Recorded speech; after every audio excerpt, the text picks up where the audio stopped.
নমস্কার বন্ধুরা, অনুশ্রী রান্নাঘরে আপনাদের সবাইকে স্বাগত। আজ আমি আপনাদের সঙ্গে শেয়ার করছি আমাদের মোটামুটি সবাইকেই খুবই পছন্দের একটা জিনিস, অনুষ্ঠান বাড়ির স্টাইলে ঝুরি আলু ভাজা।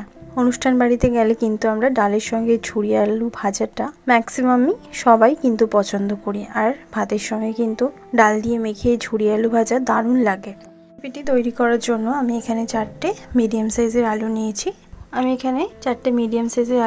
আলুগুলোকে খোসা ছাড়িয়ে আমি জলের মধ্যে ডুবিয়ে রেখে দিয়েছি যাতে আলুটা না কালো হয়ে যায়। এরপর আমি এখানে কাঠবাদাম নিয়েছি, এটা পুরোপুরি অপশনাল। কাজু বাদাম নিয়েছি কিছুটা, আর নিয়েছি কিছুটা কিশমিশ। এই কাঠবাদাম, কাজু বাদাম আর কিশমিশটা কিন্তু পুরোই অপশনাল। আপনাদের দিতে ইচ্ছা করলে দেবেন, না দিতে ইচ্ছা করলে কিন্তু শুধু চীনা বাদাম দিয়েই করবেন। আমার ইচ্ছে করেছে দিতে, তাই আমি এগুলো কিন্তু ইউজ করছি। শুধু চিনে বাদাম দিয়েও আপনারা চাইলে করতে পারেন। এরপর আমি আলুগুলোকে গ্রেট করে নেব একটা গ্রেটারের সাহায্যে। একটু একটু করে গ্রেট করব, আর আমি এগুলোকে জলের মধ্যে ডুবিয়ে দেব। 2 থেকে 3 বার আমি গ্রেট করে রাখা আলুগুলোকে কিন্তু জল পাল্টে পাল্টে ধুয়ে নিয়েছি। এরপর আলুগুলোকে আমি জল থেকে ছেঁকে নেব। একটা ছাঁকনি নিয়ে নিয়েছি, তার মধ্যে ভালো করে নিগড়ে হাতের সাহায্যে আলুগুলোকে নিগড়ে ছাঁকনির মধ্যে দিয়ে দিলাম। এক্সট্রা যে জলটা আছে সেটা যাতে ভালোভাবে বেরিয়ে যায় ছাঁকনির সাহায্যে। সব আলুগুলোকে আমি ভালো করে জল ঝরতে দিয়ে দিয়েছি ছাঁকনির মধ্যে। আমি খানিকক্ষণ একটু রেখে দেব, 4-5 মিনিট। তারপর আমি একটা পরিষ্কার টাওয়ালের মধ্যে গ্রেট করে রাখা আলুগুলোকে দিয়ে দিচ্ছি। টাওয়ালটাকে এরমভাবে হালকাভাবে একটু ফোল্ড করে নিয়ে এরমভাবে জলটাকে সোপ করে নেব, যাতে এক্সট্রা যাতে কোনো জল না থাকে। ভালোভাবে এরমভাবে আমি টাওয়ালের মধ্যে জলটাকে ভালো করে সোপ করে নিয়েছি। আলুগুলো কিন্তু এবার জল বেশ ভালোভাবে শুকিয়ে গেছে। এরপর গ্যাস অন করে একটা কড়া বসিয়ে দিয়েছি, তার মধ্যে দিয়ে দিয়েছি আমি পরিমাণ মতন সরষের তেল। তেলটা খুব বেশি কিন্তু এখানে গরম করব না, হালকা যখন গরম হয়ে যাবে তখনই আমি চিনে বাদামগুলোকে দিয়ে দেব। লো টু মিডিয়াম ফ্লেমে চিনে বাদামগুলোকে ভেজে নেব। তেলটা খুব বেশি গরম হয়ে গেলে কিন্তু বাদামটা কিন্তু বেশি পুড়ে যাওয়ার চান্স আছে, তাই তেলটা হালকা গরম হতে হতে এখানে বাদামগুলো আমি দিয়ে দিয়েছি। এরপর বাদামগুলোকে আমি তেল থেকে তুলে নিলাম। বাদামগুলো দেখুন ভাজা হয়ে গেছে, বাদামগুলো ফেটে ফেটে গেছে, আর কালারটাও কিন্তু অনেকটাই চেঞ্জ হয়ে গেছে। এরপর আমি এগুলোকে একটা টিস্যু পেপারের মধ্যে ট্রান্সফার করে নেব, যাতে এক্সট্রা যে তেলটা আছে সেটা যাতে টিস্যু পেপার সোপ করে নেয়। এরপর আমি কাজু বাদামটাও দিয়ে দিলাম। লো টু মিডিয়াম ফ্লেমে কাজু বাদামটাকেও ভেজে নেব। কাজু বাদামটাও ভাজা হয়ে গেছে, এবার কাজু বাদামটাকেও তেল থেকে তুলে নিলাম।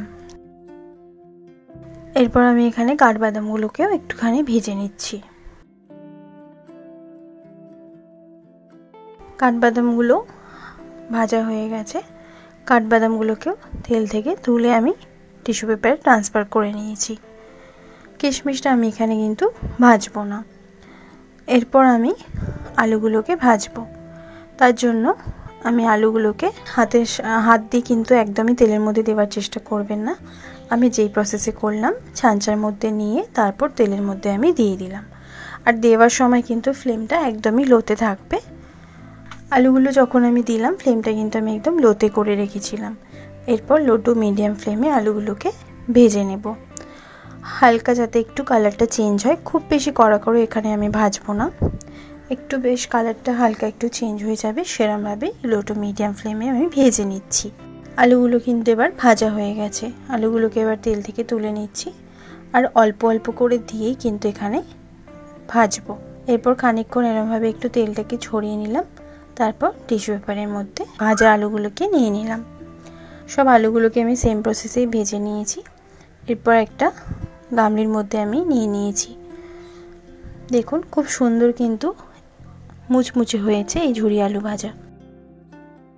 এরপর চিনে বাদাম, কাজু বাদাম আর কাঠবাদাম সেগুলো দিয়ে দিলাম, আর খানিকটা আমি কারি পাতা ভেজে রেখেছিলাম, কারি পাতাটাও দিয়ে দিলাম, আর কিশমিশটাও দিয়ে দিচ্ছি। আপনারা যদি চান তো কিশমিশটা একটু ভেজে নিতে পারেন, আমি এখানে কিশমিশটা কিন্তু ভাজিনি। দিয়ে দেবো এবার স্বাদ মতো নুন। নুনটা দিয়ে এবার ভালো করে সব উপকরণকে মিশিয়ে নেব। বেশ ভালো করে একটা চামচের সাহায্যে আমি মিশিয়ে নিয়েছি, যাতে নুনটা পুরো আলু ভাজার মধ্যে বেশ ভালোভাবে মিশে যায়। তাহলেই আমার তৈরি হয়ে গেল অনুষ্ঠান বাড়ির স্টাইলে ঝুরি আলু ভাজা। এই আলু ভাজা কিন্তু ডালের সাথে খেতে অসাধারণ লাগে। আপনারা এরমভাবে ট্রাই করে দেখবেন বাড়িতে, আশা করছি আপনাদেরও ভালো লাগবে। ভালো লাগলে লাইক শেয়ার করতে ভুলবেন না, কমেন্ট বক্সে কমেন্ট করে জানাতে ভুলবেন না রেসিপিটি কেমন লাগলো। ভালো থাকবেন, সুস্থ থাকবেন, ধন্যবাদ।